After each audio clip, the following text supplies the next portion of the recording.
Today we are talking about how, when, and where to apply composition rules to our loose watercolor florals without getting stressed out about all the rules. Hello everyone, welcome back. If you're new here, my name is Teresa. I'm a surface pattern designer and watercolor artist.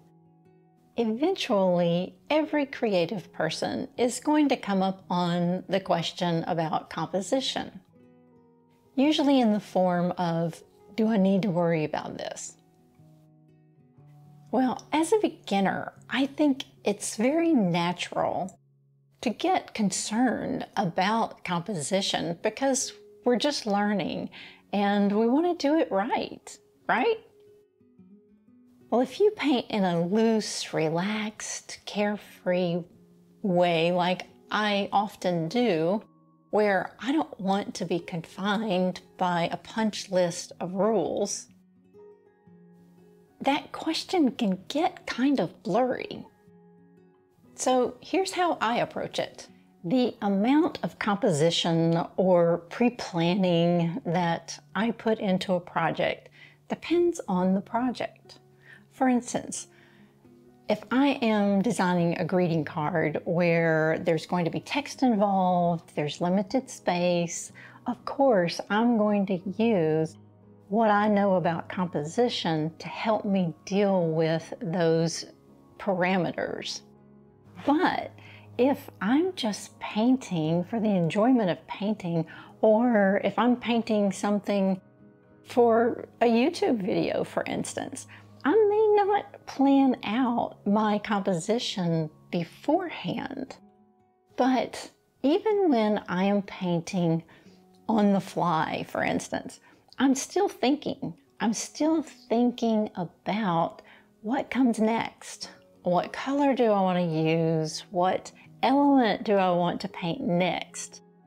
That's still composition, right? I'm still thinking about composition elements, even though I'm doing it in the moment, rather than pre-planning it in detail. Loose painting with a relaxed mindset is not void of thought. So having a good basic understanding of composition can really come in handy when you are more relaxed and making decisions in the moment. So I have 3 different categories or steps that I have found very helpful to help me work through that process very quickly. The placement on the canvas, the overall shape and size of the bouquet, and the placement of the elements within the bouquet. So for today's purposes, we are going to assume that we're painting flowers. That's usually what we paint here on the channel. Not always, but that's the majority of what I'm painting. So we're just going to keep it to florals today. Of course, these rules also apply to other things. We just need to narrow our focus for our discussion. So one of the first things that I will think about is the placement on the canvas or the overall shape and size of the bouquet. Either one of those things could come first. First, let's talk about the position on the canvas. Now also we are thinking about this where it's just the florals in the painting. When you have other elements, maybe something in the background, then you have to compensate for that as well. That is part of your composition. With this picture, and I selected a lot of pictures because a lot of times that's what we're painting from. We're using a reference photo, so I just thought that would be helpful to just start with the reference photo. And I will throw in some of my own paintings in here as well.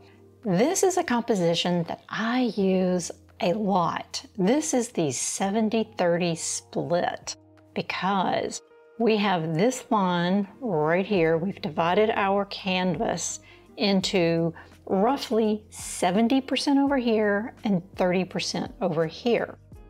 And then if you look at it the other way, then the canvas is approximately 70-30 in this direction. So this composition is really well balanced and pleasing because there's some interest here. It's not directly in the center. And I love the way these florals spray out into that 70% portion. That's what gives it balance. It's having this soft arc going through the 70% part. Now, the most common way to divide your canvas is by using the rule of thirds. And I'm sure you're familiar with this one. It's on every camera. You know, you may not have it turned on, but it is available on all cameras now and I think all phone cameras as well. But so I know you know this one. The fun thing about this one is it's so versatile. You can use it in a ton of ways. You don't have to use all the grid lines. For instance, you could just use it with 2 grid lines like that, or maybe like this. And that's kind of getting back to the 70-30 split. For the longest time, I thought you were supposed to place your elements inside the squares. Well, that's really not the best way to use it. The best way to use it is by putting strong elements at the intersections, and not every intersection, just pick one, depending on what your composition is. For instance, if you have one big bloom that you really want to be your focal point, you could put it right here and then put other elements around it. Now, like what I've done is on this painting that ended up being a card, I put my 2 most foreground flowers right along this line. And then I allowed the others to sink back into the background a little bit, with also one over here. But if I'd put this flower right here, then that would have been very symmetrical and really would have lost some of the movement and natural look to the composition. So there are a ton of ways you can divide your canvas. Those are just 2 of the more popular ones. I'll show you on my iPad just a few more that I use occasionally, just for your information. I mean, you can do a little research on this and come up with a gazillion ways. The best way I have found, if I'm looking for an interesting composition that may be a little different than what I'm used to using, is I will look at reference photos and see what do I like about their layout, and that will give me some ideas. But let me just show you a few real quick ones, and then we'll move on. You can divide your canvas diagonally, and that could go in any direction, of course. You could divide it in half. Another good one I like is little triangles like this. You can also do it like this. There are just so many ways to divide your canvas, so you could get really creative with that. Now, sometimes I'll think about the overall shape or size of the bouquet. Now, I don't always think about this one. I just kind of let my shapes happen however they happen for the most part. But this is something that you can think about if you have the need to think about this. Like I said, it depends on what you're doing. So overall shape and size of the bouquet. Now, we're not talking about each individual element inside the bouquet. We'll get to that in a minute. These can kind of overlap a little bit. But so for the most part, like this one has an overall shape of a martini glass.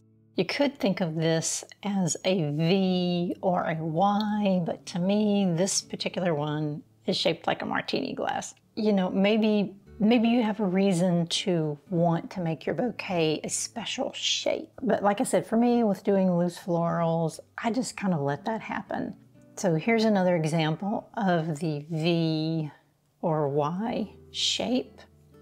And then another really good one is a C or a U. You could look at it either way. This to me is more of a C shape. And That is very popular. It shows up all over the place. And you can turn that C any way you want to. Here's another upside down one. And see, I used the C curve in this composition, but like I said, I don't really think about it a whole lot. In this particular painting, I did think about that. I did want a C curve, and I'm going to put writing in here, and I'll probably make a card out of this particular one. But see, I had a special purpose and a special reason for thinking about that shape. But like I said, most of the time, I don't even think about my overall shape. I really think about this other one, the placements of the elements within the bouquet. This is what I really get involved with, because I really want to lead the viewer's eye around the canvas. So we do that by using shape, texture, and leading lines. So in this particular arrangement, we have 3 hero florals. I always like to have at least one hero, and the hero is usually going to be larger, and it can also be of contrasting color to the rest of the arrangement. So your hero floral is the one that you want your viewer to see immediately. Now, this one, they've used this really dark color, so that gets our attention. Then this is very prominently placed, although the colors are very similar to what's in the bouquet. It's because it's a larger floral that makes it more of a focal point, and its position in the bouquet. And then this little, I don't know if that's a cactus or what really that is, but because of its size, it helps to balance out these other 2, and that's why that's there. And then they used the C curve to fill in everything else. So we can also use lines to guide our viewer's eye around the canvas. So here you can see I have this bright pink floral in this very prominent position. Although it's down in the corner, that's the first thing you see. And then you might kind of backtrack a little bit and go here, and then come up and around, and this is pointing back down. So your eye naturally goes back here and around. You're traveling around this canvas. And then when I put text here, then that text will just be surrounded by all this floral that your eye keeps going around with. So there's one more thing I want to show you. This is called the Fibonacci spiral, or you may have heard it called the golden spiral. Now, this was developed by mathematician Leonardo Pisano, and this is so fascinating, I think. So just in case you haven't seen it, he came up with this mathematical spiral to use in architecture, music. It's used in arts, of course. It's quite fascinating. So here's the whole grid. And if we take away the spiral, you can see that it's made up of all these little boxes that are numerically tied to each other. So I'm not going to try to explain this to you. There are 2 really great videos that are short and fascinating that I'm going to link below. The first one talks about Leonardo Pisano and how he came up with this and what the numbers mean and all of that. And then the other one is strictly about art and how the great artists have used it. And I'm going to show one of them to you. It's not a floral, but I love this painting. This is a girl with pearl earring. And so if we apply the spiral to her, you can see how the spiral is in her eye, goes around her head, down her back, and across. I mean, isn't that fascinating? that's what makes this, or part of what makes this painting so captivating. We immediately zero in on her eyes, and then everything in the painting just helps to bring the mood forward and to make her pop. You can get into all kinds of theories about why this works and all of that. I'll let you do that on your own. I just find this fascinating, but I'm a bit of a geek that way.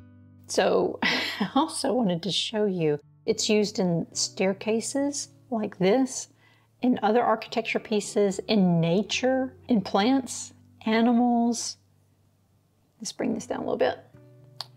It's literally everywhere, but the two videos kind of go into that. I think it's the first video that really goes into where all we can see this spiral in nature and in man-made objects.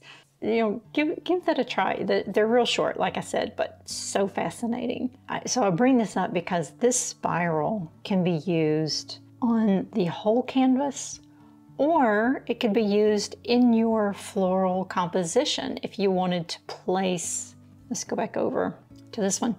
If you wanted to place flowers along this curve and then have other smaller